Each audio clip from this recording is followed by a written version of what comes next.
Hi everyone, welcome to August site meeting. First we're going to go through attendance, which is for the month of July.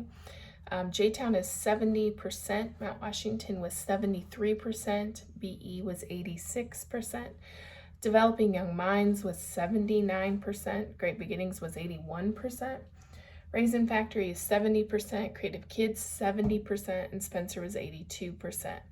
So again, that needs to be over 85%. We're getting there. We're getting better. We had a couple close, and then BE obviously was at 86%. First item to discuss is ITER's tip of the month, of course. We're going to do number 25, supervision of gross motor play. So 7.1, staff initiate appropriate vigorous gross motor activity. So an example would be to encourage children to run or crawl fast, place an infant under an activity bar to kick or reach for toys. Encourage babies reaching for toys, do appropriate baby exercise activities, put on music for toddlers to dance, help twos play with a ball game or race across the playground. So again, that's for 7.1. Number 2, ITER's observation and feedback process. So ITER's observation, we've just started, at least I have. I can't speak for Jenny, but they've been going good. You just need to remember to do lots of talking, lots of interaction and playing at each center. So block play, you're stacking. Oh, you have the big blue block, and I have the smaller blue block. Count when you're stacking. All of those things. Be very descriptive, be very engaged, and you all should do very well. As far as feedback process, so typically what we'll do is if you score under a 5, you'll have an improvement plan, and if you don't have under a 5, you don't have any type of formal plan or what have you. But it does give myself and Jenny some ideas of where we need to focus our coaching and give you some resources to grow in that area. So typically what I do is I'll do your ITERs in the morning, and then at nap time I'll score it. And then I'll come in and give you the score. And then once I get all done, I'm all caught up, I'll schedule time to meet with you, go through it. Here's some of things we did great. Here's some things we need to do better. All of that jazz. So that's typically how the process goes. We're just busy from now until, for me at least, October, doing those. But just make sure you're reading that book and you're being very engaged, doing lots of talking with kids, and you all will do great. Documentation. So make sure that is changing. I don't know if it has officially changed. I haven't gone in and checked it yet. But make sure you're documenting every day off of those TSG activities, because you're going to have some checkpoints due here soon. So we want to make sure we have a good amount of documentation in there. Recruitment, I just want to add this in here just to remind everybody we need to be recruiting kids. It's all of our jobs. It's you as teachers to go out in your community and talk about what you do and talk up your center, and the work you do is very important. So the more kiddos, the better. We want to be fully enrolled, and I know that's hard right now with schools finally going back in. Hopefully we'll see an increase in recruitment. This has been added back on here, and I'm so sorry it has, but please wear your mask at all times. I know for our 2-year-old teachers, you have quite the task ahead of you, and we're going to just try to do it our very best. I don't want you to lose sleep over this, but for kiddos that are 2 and older, we'll be wearing masks, so that it will be a challenge, and we'll get through it like anything else we've done. But just know, be patient, and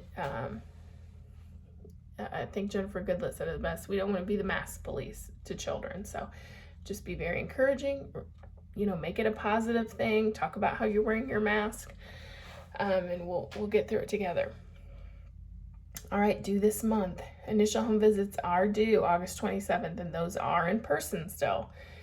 Obviously, we want you to be safe and do adhere to any CDC guidelines. So wear your mask, maybe social distance, use hand sanitizer, all those best practices around there. August site meeting this is going to be the sign off. It's going to be due August 30th. And then I put in here, it's not due this month, so that's in the wrong spot. I apologize, but fall checkpoints are due September 24th, but you're going to need to be working on that documentation so you're ready for those in September.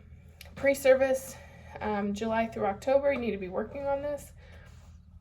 I think a good chunk of you are getting that done, those virtual hours and then your ed puzzle. And we're still working through some in-person pre-service training, so be sure to be working on that because October 1st will be here before you know it. The next start of a CDA class is Tuesday nights. It's going to start September 14th, and that's at Newburgh. So you must be in CDA or have a CDA to be in early Head Start classroom. Okay, we've got our school readiness goal. We're going to do number 4 this month. Children will use imitation and symbolic thinking to increase understanding of concepts, environment, daily experiences, and home culture. It aligns with TSG Objective LC, solves problems. So place a toy out of an infant's reach and encourage reaching and movement toward the toy. Allow children to help solve problems. For example, when opening a marker cap, teacher holds one end and the child pulls the other. Challenge children with age-appropriate shape shorters, puzzles, pegs, and pegboards. Encourage block play. Encourage children to place the large block down first so the block tower will not fall down. Curriculum fidelity. We got a big one. It all falls under 18, but it's A through G, so I'm going to read that to you.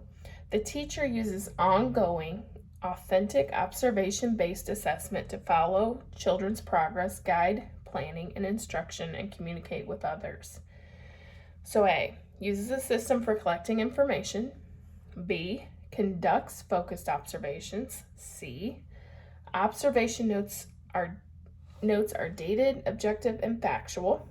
Encourages families to share observations of their children's development and learning is D.